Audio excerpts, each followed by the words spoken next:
جماعة مش ملاحظين حاجة؟ الأستاذة فاطمة وغيرها من الناس بتحاول توضحها أو تثبت ما لا يوجد إثباته، أن إسرائيل كان في مصر. المهم يعني إن حابة وهتقول لكم إن إسرائيل ده بلدهم ووطنهم هنا معنا. بجد والله هو ده اللي انتي فهمتيه من كلامي؟ انا هرد عليكي، بس برضو انا هسيب الكومنتات للناس العاقله اللي بتتابعني، والحمد لله انا عارفه ان عندي نسبه كبيره جدا متابعين عاقلين وبيفهموا الكلام صح، هما بنفسهم هيردوا عليكي. وهنسيف لك كل كلامك ده لان انتي برضو دخلتي عني في فيديو تاني وكتبتي كومنت عن فرعون، وبرضو فهمتي تأويلي عن فرعون بمعنى خاطئ. انتي عايزه تفهمي الكلام بالمعنى اللي في مخك انتي. يعني لما بنقول ان بعد جريمه القتل الاولى المذكوره في سوره المائده اللي هي بين ابني ادم واتلو عليهم نبأ ابني ادم بالحق إذ قرب قربانا فتقبل من أحدهما ولم يتقبل من الآخر قال لأقتلنك قال إنما يتقبل الله من المتقين. بعد الجريمة دي والمثبتة في الحضارة المصرية القديمة إن أتم اللي هو آدم عليه السلام اللي هو أول من نزل على الأرض أنجب ست وأزير. ست اللي هو إسرائيل أو شث أو شتائيل أو سث، وأزير أو أزوريس أو سيدنا إدريس عليه السلام. ست قتل أزير، وده مثبت إثبات يقيني في الحضارة المصرية القديمة. لما يكون مثبت في الحضاره المصريه القديمه، وقلت لكم الكلام ده موجود في بحث البرزخ سنويدها وسيرتها الاولى للباحث المصري رامي نبيل.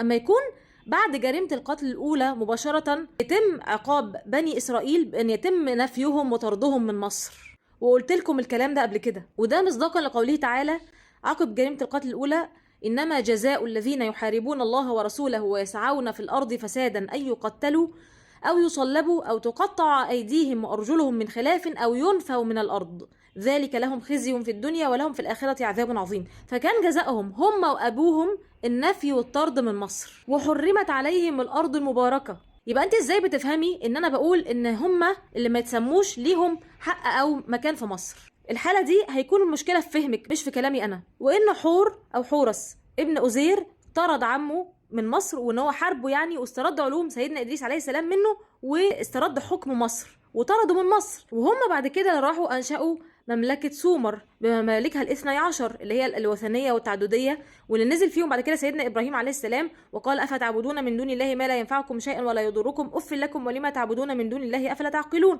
فهم دول الناس اللي تم عقابهم من ربنا سبحانه وتعالى وتم نفيهم بعد جريمة القتل الأولى. وبالمناسبة هم قبائل متعددة مش قبيلة واحدة، هم أصلا مقسمين نفسهم ل 12 قبيلة، وهم دول الموجودين أو مثبتين في مملكة سومر، وهم نفسهم الأقوام اللي تم إهلاكهم من ربنا سبحانه وتعالى وتم عقابهم على عصيانهم للرسل، زي عاد وثمود وقوم لوط وقوم شعيب. كل دول كانوا من بني إسرائيل اللي خلفوا سيدنا نوح عليه السلام بعد الطوفان. فشوفوا كمية الرسل اللي ربنا سبحانه وتعالى أرسلها ليهم، ومع ذلك ما كانوش بيؤمنوا بيتعظوا.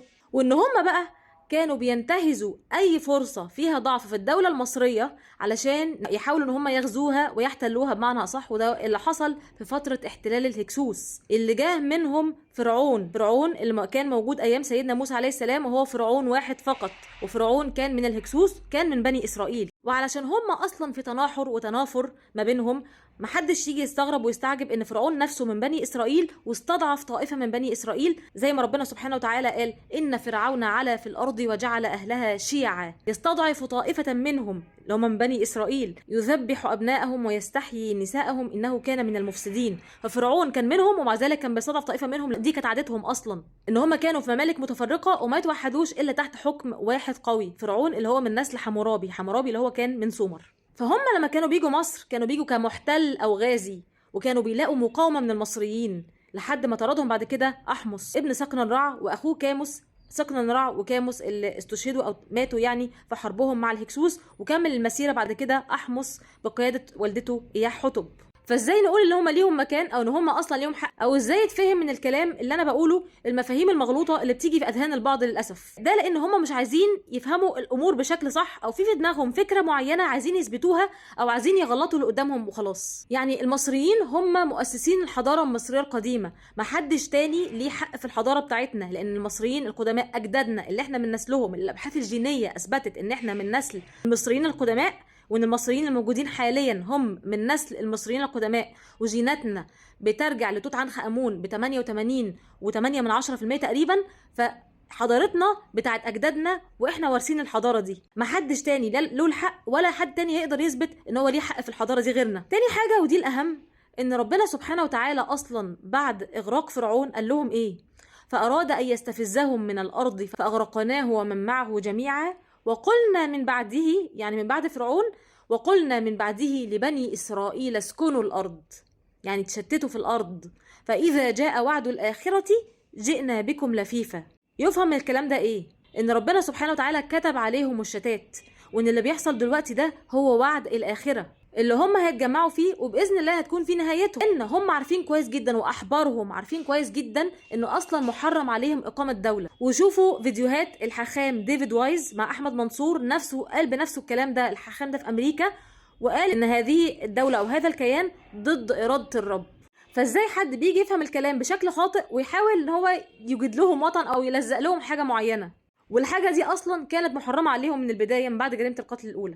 تالت حاجه بقى ان هم اصلا حاولوا يلزقوا نفسهم لنسب الانبياء اللي هم آل يعقوب المصريين، حاولوا يوجدوا ترابط ما بينهم علشان يخفوا نسب ابيهم الاول، مش من مصلحتهم ان هم يظهروا في صوره ابناء القاتل، فعشان كده لزقوا نفسهم زورا لذريه يعقوب عليه السلام. ام يحسدون الناس على ما آتاهم الله من فضله فقد آتينا آل إبراهيم الكتاب والحكمة وآتيناهم ملكا عظيما. فالملك والحكم والنبوة كان في آل إبراهيم وآل يعقوب، عشان كده هم حسدوهم ومرضوش بالحكم ده، علشان كده حاولوا ان هم يدعوا ان هم من نسل يعقوب عليه السلام علشان يكتبوا لنفسهم الملك والحكم والنبوة اللي ربنا سبحانه وتعالى جعلها في آل إبراهيم وآل يعقوب المصريين، اللي منهم ملوك المصريين القدماء، وخصوصا ملوك أنبياء الأسرة 18 من الحضارة المصرية القديمة، اللي هم زي طالوت وزي سيدنا داوود وسليمان عليهما السلام، وسيدنا زكريا ويحيى وآل عمران وتوت عنخ آمون والمسيح عيسى ابن مريم. كل دول كانوا مصريين وموجودين في الحضارة المصرية القديمة، ومثبت وجودهم في الحضارة المصرية القديمة، وما كانوش من بني إسرائيل. فما حدش بعد كده يجي يتقول عليا ما لم أقوله، لأن كلامي واضح وصريح. اللي عايز يفهم حاجة بقى هيفهمها على حسب اللي في دماغه هو، مش على حسب كلامي أنا. ومنهم من يستمع إليك أفأنت تسمع الصم ولو كانوا لا يعقلون، ومنهم من ينظر إليك أفأنت تهدي العمي ولو كانوا لا يبصرون.